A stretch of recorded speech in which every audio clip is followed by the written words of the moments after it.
Hey guys, this is the Tuninator, and this is Mods of the Week, Episode 8. And this week, I'm going to be doing kind of a special focus on player homes and kind of base building mods. So the first two I'm going to talk about kind of in tandem are very big, very cool mods. This done by a ton of different people, so it's going to be kind of really hard to give credit to any one person, are the Wasteland Defense and Real-Time Settler mods. And Real-Time Settler, at least I know, was a very popular mod in Fallout 3. I'm not sure if Wasteland Defense was, but essentially what they are is a mod or two mods. They're both freestanding, but they complement each other nicely. Where you can kind of basically build your own base, your own town, your own settlement or fort in the wasteland.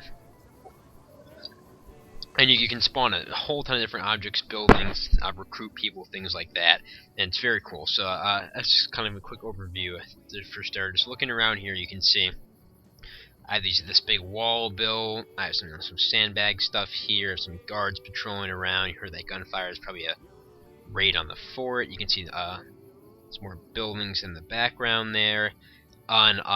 This is all these objects in these walls and anything inside them were all placed by me as part of these two mods. None of that is natural. This whole thing was created by me in maybe like a half hour or so. This isn't really what I plan to be my final fort. My real one, I'm probably going to put in Hidden Valley on top of Brother's Bunker because I think it'd be a good place for one, and I just like the location. But you can see even in such a short time what you can kind of accomplish with these mods. And basically, with Wasteland Defense, which is the first of the two I'll kind of elaborate on, you build first like kind of the basics of a fort, like this water tank, that building, it's the barracks, your HQ down there, your supply RV thing, and then from there you can kind of expand a fort you can have raids done, you can hire guards, you can build stuff like the walls, you can get blueprints from the merchant here, you can find blueprints all around the map in various places, so you can kind of construct your own fort, set markers and kind of program automatic raids to happen where you can kind of just defend your fort against all comers, as it were. And you can see something going on there. They might just be shooting bighorns, but they might be shooting raiders as well. And you can see how that just kind of guards patrolling around. And again, this is done only in the first, like 20 or 30 minutes of using the mods. You can see kind of the potential it has for people who kind of like replayability and customization of the game experience. This is absolutely great because it gives a ton of replayability. You can just kind of freeform build your own settlement out in the middle of the wasteland, your own fort. And you can make it look like whatever you want. You have a ton of different objects you can choose from. These are only kind of like the basic walls. There's other ones you can use. And it's just really, really cool and a ton of fun. And then the second mod I have going on here at the same time is Real-Time Settler, which is a bit more geared towards building a settlement rather than a fort, but can do probably about the same thing. And I should note that Wasteland Defense was designed to be used in tandem with Real-Time Settler. It will work perfectly separately, but if you use them together, the mods can achieve their full potential. So you see this Brahmin right here? Brahmin Best, or Best Brahmin rather, is where basically all of Real-Time Settler is done. You can do object spawning, and then you can kind of just pick from a variety of objects. We'll do defense objects. You see, you can place whatever you want, with some walls, gates, things like that. We will place a big tower thingy. Gonna put that right here, and you see, there it goes. The Fallout 3 version required resources. There is a version on this that you can enable that will still require resources to be used, but it's not the default version. So for those of you like me who are kind of just more into just kind of casual base building without having to kind of harvest trees and stuff like that, this is the normal mode is great. And all these sandbags out here I place, and it also has another cool function which I use to place these trucks and such, called blueprinting, that you can also do from the Brahmin. You can start blueprinting, and then you can go up to any object and hit C. I may not be able to, yep, and then you see it starts glowing blue, and then you hit C, and it'll add a blueprint for that object to the Brahmin, which can then, which will be added to your object spawning menus. Probably in the miscellaneous. So any object you find in the game that's cool that you like, you'll most likely be able to kind of copy it to spawn in your real-time settler itself, which is very cool.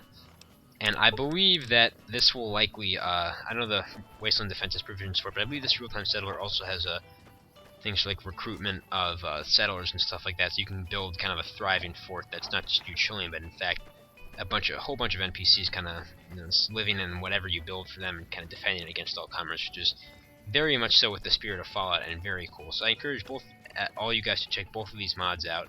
They're very, very cool, work great in tandem, and it's just really, really awesome to be able to kind of build your own settlement how you like it, and just kind of defend it against attackers, or even just watch how the people you hire to settle it defend it. And then, I'm going to talk about a couple more player hideouts now. The first one is the underground hideout right here.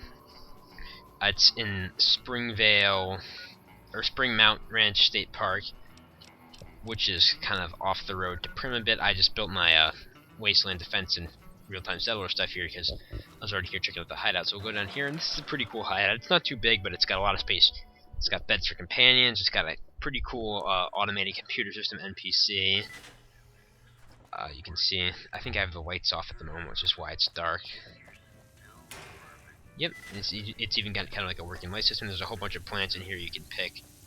They're all eatable. See, there's some more lights we can turn on here. It's a bit dark. And it's futuristic, but it's not too ridiculous like some of the Fallout 3 mods you get, where the homes would have like plasma TVs and stuff like that, which is funny, but I was never really a huge proponent of that, simply because it just felt a little weird. But this is very much so in keeping with the kind of the flavor of the universe. So you've got beds and a light switch for every room, which is quite cool. You gotta go up in here, which is where the real kind of meat of the area is. You see that's a little hot tub thing right there, which is pretty funny.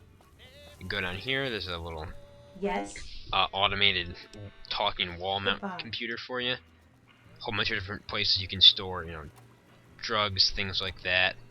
Surgical machine, for facial reform and hair. So since there's no real normal barbers in New Vegas, that's good to have. Aside from the King's guy, but he's kind of hard to get. You can make kind of chemicals and stuff like that. You can make wonder meat. This will basically heal you fully, which is quite nice.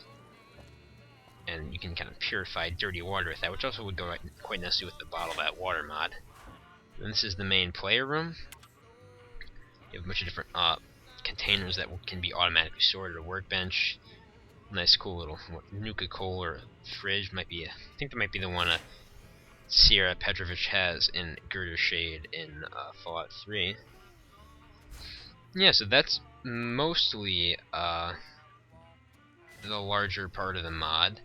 Nothing too crazy, but it's just a very, very nice home that's very accessible, very well laid out, and some nice decorations on the wall, posters. So you can see a lot of love kind of went into building this, and it's very well done. So if you're looking for player homes, this is definitely one of the better ones to check out.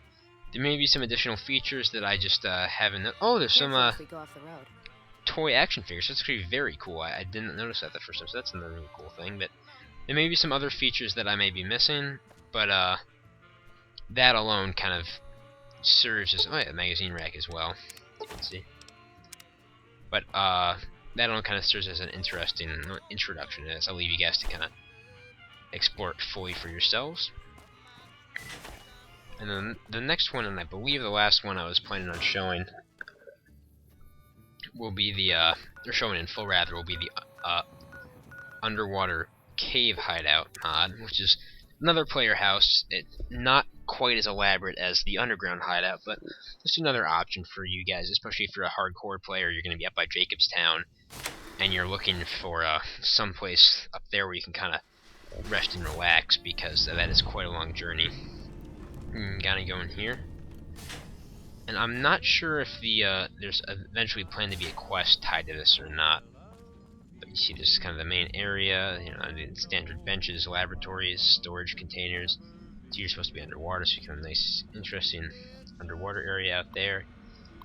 You can some cool special effects you can enable. Some mad scientist lightning going on inside the pod there. And this is the main chamber right here. And the cool thing about this mod is it actually has kind of like an some interesting stuff here. It has some actually an online job system and shop system, so you can access like whatever you want and exit the console, and it'll actually bring up a little menu in a second. Yep, there it is for kind of just, buying stuff from the internet, as it were. And it looks like it's got this job system as well. And you can just kind of look at all this stuff, but looks like we're not getting too much luck with these, unfortunately. Although there is actually, yeah, so that is the quest line. Actually, I'm sorry, it does have the working quest line, which you can activate out of that computer. So that is one of the nice things about this mod, is that although the hideout itself may not be as big, it does have a kind of a quest line to it as well, which is quite interesting. I have not pursued that myself. I do need to do that. Let's see if that kind of gives a description besides find this guy. Yeah, so that this one does have a quest line that comes with it, and a very interesting shop system, so that's kind of the distinctive feature of this mod. And then there's just two other homes that I've talked about in previous mods of the week that I just want to mention very quickly. I won't go into them in detail, but I figure they do deserve a mention as they are quite nice homes. The first one of those is actually the, if I can find Good Springs on here. It's actually the Buildable Bots mod.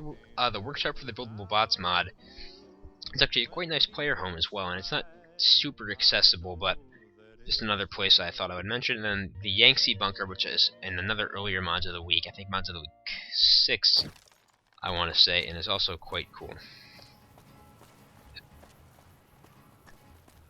Heard the doc here is a good guy. The Yangtze Bunker would also be an interesting one to kind of use with Wasteland Defense, because that would the surface fortifications for that are quite imposing. But really, any player home could be cool to use with both Wasteland Defense and real-time settlers, kind of, you know, the linchpin of your stronghold or settlement, as it were. Just kind of shows again the versatility of those mods. But anyways, this is the Buildable Bots workshop, and it's not primarily designed to be a player home, but rather different type of mod. But this has some nice player home facilities. It's a bathroom,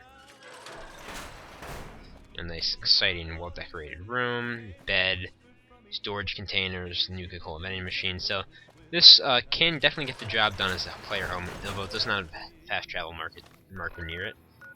And then the last one is the Yangtze Bunker, which I'm not sure if I have enabled at the moment.